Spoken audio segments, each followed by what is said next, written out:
এরা একটা পঞ্জিকা দেখে, লোকনাথ পঞ্জিকা। এই পঞ্জিকাটা দেখে মনে করে এখন ভগবানের এই মূর্তির ভাস্কর্যের ভিতরে প্রবেশের সময় হয়েছে।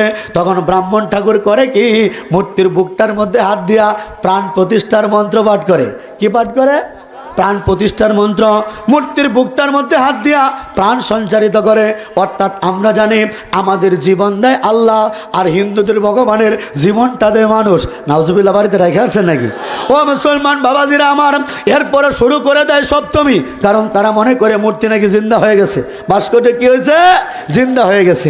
এরপর শুরু করে দেয় সপ্তমী, অষ্টমী পূজা করে, নবমী পূজা করে, দশমীর টাইম যখন হয় হিন্দুদের ভগবানের মরার টাইম হয়।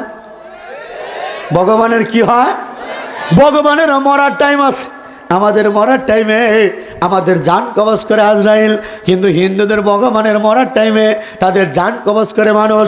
মূর্তির বুকটার মধ্যে হাত দিয়া গোপন একটা মন্ত্র পাঠ করে বলে, যতিচ্ছং দেবী গমনং, ও দেবী গো যেটা মন চায় সেটা চলে যাও। এই কথা বলে ভগবানকে মার্ডার করে ফেলে। আরে যে সমস্ত মালিকের জন্ম মানুষের হাতে, মৃত্যু মালিকের মানুষের হাতে, এই সমস্ত অপদার্থ মালিকের পূজা আমরা মুসলমান করতে পারি না, আমরা করতে পারি না।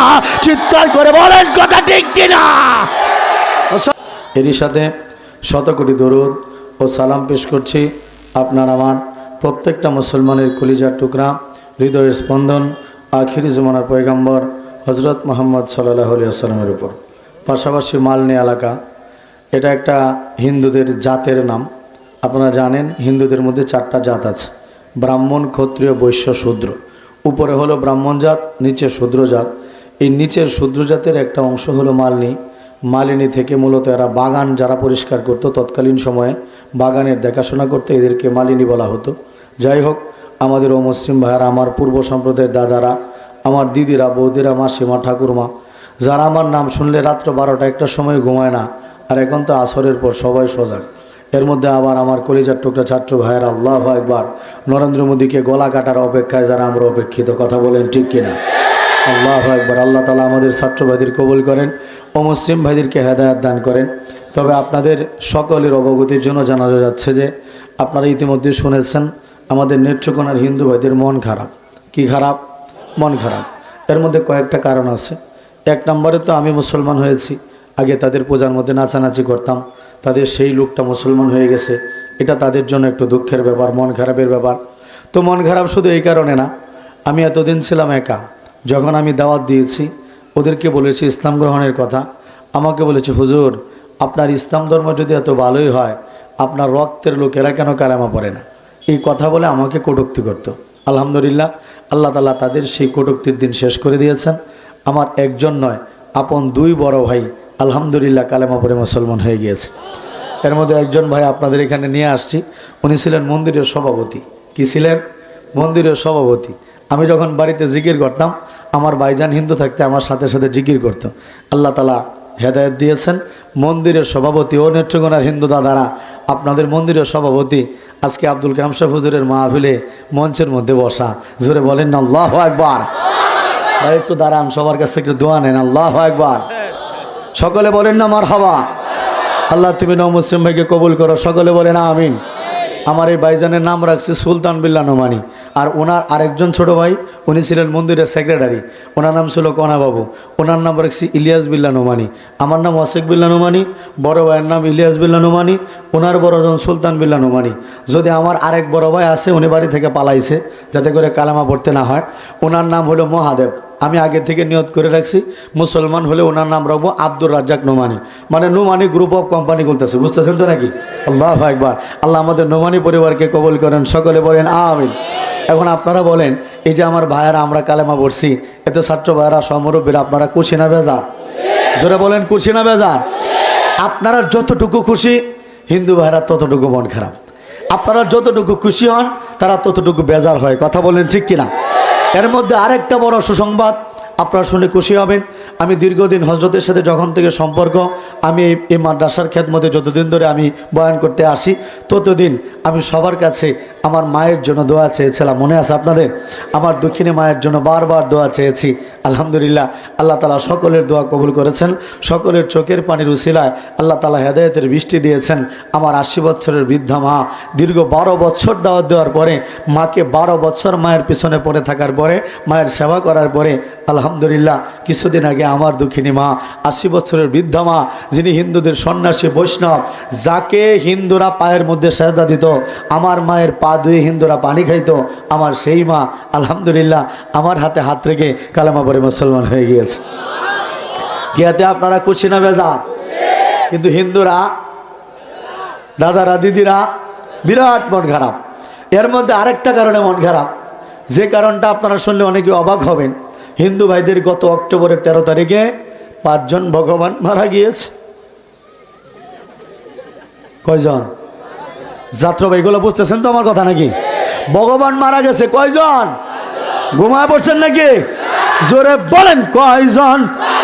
আর জোরে তালের তালে তাল মিলাইয়া মইরা গেছে ভগবান। কয়জন? কয়জন? ছাত্র ভাইরা বুঝতেছেন, একটু বোঝাই দিয়ে বাজান। কিছুদিন আগে আমাদের নেত্রকোনা আটপাড়া সহ আশপাশে এলাকা 10 হাতি দুর্গার পূজা হয়েছিল না? কি হয়েছিল না ভাই? এই যে 10 হাতি দুর্গা, এর পাশে ছিল তার মেয়ে লক্ষ্মী, এর পাশে ছিল হিন্দুদের লক্ষ্মীর আরেকটা বোন সরস্বতী, এর পাশে ছিল হিন্দুদের আনমেরিড ভগবান বাবা কার্তিক। আমি বলি কিরে, এই আনমেরিড ভগবান কার্তিকের পূজা করলে কি হয়? বলে অবিবাহিতদের বিবাহ হয়। আমি বলি যার কহলে নিজেই বউ নাই, তার পূজা করলে আবার বউ হইব কেমনে? কথা বলেন, কথা বলেন, ঠিক কিনা বাবাজি? এই কার্তিকের পাশে ছিল গণেশ। কিনেশ? হাতে বারকা গণেশ, সন্দেশ না, গণেশ। কিনেশ? গণেশ। এটার পাশে ছিল গণেশ, এটা ছিল হাতি মার্কা। আচ্ছা আপনারা কি জানেন হাতি কোন গাছটা বেশি খাইতে পছন্দ করে? হ্যাঁ বাবারা জানে, কলা গাছ। এখন আপনারা বলেন, এই হাতিরে আমাদের চিন্ময় দাদারা অনেক বড় চালাক, তারা আমাদের মুদি কাকুরা এই হাতিরে বিয়ে করাইছে কলা গাছ রে। কলা গাছের মর্যাদা, বউয়ের মর্যাদা কি আর হাতে বোঝে? বাসর রাইতে দিন বউরে কামড়া খায়ালছে। জোরে বলেন না নাউজুবিল্লাহ। এই 5 জন ভগবানের পূজা আমাদের হিন্দুরা এই এলাকার মধ্যে ধুমধাম করে করেছিল। আপনাদের কাছে জিজ্ঞেস করতে চাই, এই 5 জন ভগবান এখন কই? জি, মারা গেছে। আছে কোথায় এখন? পানির নিচে। এই যে মগরা নদী তো বেশি স্রোত নাই, এখনো গেলে দেখবেন ভগবানের কঙ্কাল পাওয়া যেতে পারে। কথা বলেন ঠিক কিনা? আচ্ছা আপনাদের কাছে আমি জিজ্ঞেস করতে চাই, এই যে মালিকগুলা মারা গেছে, এই মালিকগুলাকে নদীতে কে ফেলছে? আমরা হুজুররা, তাবলিগের ভাইরা, আমার অন্য কোনো বাবাজিরা, ওদেরকে কে ফেলছে? আমাদের হিন্দু ভাইরাই তো ফেলছে। অথচ মন্দির ভাঙার কারণে, মূর্তি ভাঙার কারণে গোটা দেশটার মধ্যে দোষ দেওয়া হয় আমাদের মুসলমানদের। গোটা দেশটার মধ্যে দোষ দেওয়া দাড়ি টুপিওয়ালাদের। তাহলে আমার প্রশ্ন, যে মন্দির আর মূর্তি ভাঙার কারণে আমাদের নামে বারবার মামলা করা হয়, সে মন্দিরের মূর্তিগুলোকে নদীর মধ্যে ফেলে যখন মারা হয়, তখন হিন্দুদের নামে কেন মামলা করা হয় না? কেন মামলা করা হয় না? চিৎকার করে বলেন, কথা ঠিক কিনা? মনের দুঃখে বাজান, এই বছর অনেক হুজুররা মন্দির পাহারা দিছে, মূর্তি পাহারা দিছে। প্রশাসনের ভাইয়েরা বড় বড় বন্দুক নেওয়া মূর্তি পাহারা দিছে। এত পাহারার পরেও ভগবানগুলারে বাঁচানো যায় না। আরে বাঁচানো যাবে কেমনে? এই ভগবানগুলার জীবন মরণ নাকি মানুষের হাতে। কার হাতে? এক অবাক করা তত্ত্ব শোনেন। প্রথমে হিন্দুরা করে কি, এই যে আপনারা বসে আছেন খড়কুটা, এগুলা নেয়, মাটি নেয়, মাটির সাথে রং পানি মিশায়া এটা দিয়ে সুন্দর একটা স্তম্ভ বানায়। এরপরে যে আমার লাঠি দেখতেছেন, এরকম লাঠির সাইজে বাঁশকে চোকা করে। যদি বড় বড় ভগবান হয়, বড় বড় বাঁশ রেডি করে। যদি মাঝারি সাইজের ভগবান হয়, মাঝারি ভগবান রেডি করে। আর মাল নিয়ে আসার পথে দেখে আসতাম একটা ছোটো সাইজের ভগবান রাখছে। এই ভগবানটার কষ্ট কম, কারণ এই ভগবানটার পিছনে ছোটো একটা বাঁশ দিছে। কি কথা বলেন ঠিক কিনা?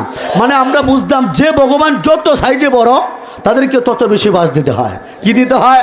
বাঁশ দিতে হয়। বাঁশ কিন্তু আমরা কি দিছি নাকি বাঁশ? বাজান এরা করে কে জানেন? এই প্রথমে বাঁশটা ঠেলে এই খড়কুটা মাটি দিয়া একটা স্তম্ভ বানায়। এই স্তম্ভ বানানোর পরে এটাকে প্রথমেই মূর্তি বলে না, এটাকে প্রথম বলা হয় ভাস্কর্য। মুসলমান, যে বয়ানগুলা দীর্ঘদিন করতে পারি নাই, আজকে মন খুলে কথা বলবো। সমস্যা নাই তো নাকি? উস্তাদের মাদ্রাসা, জামালা হইলে মার দেওয়ার লোক আছে না? আল্লাহ তুমি কবুল করো, বাগদিরে কবুল করো, বলেন আমিন। বাবাজিরা, মূর্তি আর ভাস্কর্যের ব্যাখ্যা দেওয়ার জন্য এতদিন আমরা যখন চেষ্টা করেছি, আমাদের নামে মামলা করা হয়েছে। আজকে আপনাদের সামনে পরিষ্কার করতেছি, মূর্তি আর ভাস্কর্য দুইটা এক জিনিস না। ভাস্কর্য যেটা হিন্দুদের মতে যার ভিতরে প্রাণ নাই, ওটা হলো ভাস্কর্য। আর যেটার ভিতরে প্রাণ সঞ্চারিত করা হয়, ওটার নাম হলো মূর্তি। বলতে পারেন কেমনে? যে কোনো একটা স্তম্ভ প্রথমে বানায়, বাঘ হইতে পারে, সিংহ হইতে পারে, হরিণ হইতে পারে, মানুষ হইতে পারে, কিংবা তাদের ভগবান হইতে পারে। এটাকে যখন স্বাভাবিক শুধু স্তম্ভ থাকে, পূজা করার আগ মুহূর্ত পর্যন্ত এটাকে বলা হয় ভাস্কর্য। এটাকে কি বলা হয়? ভাস্কর্য। এরপর বাজান করে কি, ভাস্কর্য বানানোর পরে পূজা করার টাইম যখন হয়, এরা একটা পঞ্জিকা দেখে, লোকনাথ পঞ্জিকা। এই পঞ্জিকাটা দেখে মনে করে এখন ভগবানের এই মূর্তির ভাস্কর্যের ভিতরে প্রবেশের সময় হয়েছে। তখন ব্রাহ্মণ ঠাকুর করে কি, মূর্তির বুকটার মধ্যে হাত দিয়া প্রাণ প্রতিষ্ঠার মন্ত্র পাঠ করে। কি পাঠ করে? প্রাণ প্রতিষ্ঠার মন্ত্র। মূর্তির বুকটার মধ্যে হাত দিয়া প্রাণ সঞ্চারিত করে। অর্থাৎ আমরা জানি আমাদের জীবন দেয় আল্লাহ, আর হিন্দুদের ভগবানের জীবনটা দেয় মানুষ। নাউজুবিল্লাহ, বাড়িতে রেখে আসছেন নাকি? ও মুসলমান বাবাজিরা আমার, এরপরে শুরু করে দেয় সপ্তমী। কারণ তারা মনে করে মূর্তি নাকি জিন্দা হয়ে গেছে, ভাস্কর্য কি হয়েছে? জিন্দা হয়ে গেছে। এরপর শুরু করে দেয় সপ্তমী, অষ্টমী পূজা করে, নবমী পূজা করে, দশমীর টাইম যখন হয়, হিন্দুদের ভগবানের মরার টাইম হয়। ভগবানের কি হয়? ভগবানেরও মরার টাইম আছে। আমাদের মরার টাইমে আমাদের জান কবজ করে আজরাইল, কিন্তু হিন্দুদের ভগবানের মরার টাইমে তাদের জান কবজ করে মানুষ। মূর্তির বুকটার মধ্যে হাত দিয়া গোপন একটা মঞ্চ পাঠ করে বলে, যতিচ্ছং দেবী গমনং, ও দেবী গো, যেটা মন চায় সেটা চলে যাও। এই কথা বলে ভগবানকে মার্ডার করে ফেলে। আরে যে সমস্ত মালিকের জন্ম মানুষের হাতে, মৃত্যু মালিকের মানুষের হাতে, এই সমস্ত অপদার্থ মালিকের পূজা আমরা মুসলমান করতে পারি না, আমরা করতে পারি না। চিৎকার করে বলেন কথা ঠিক কিনা?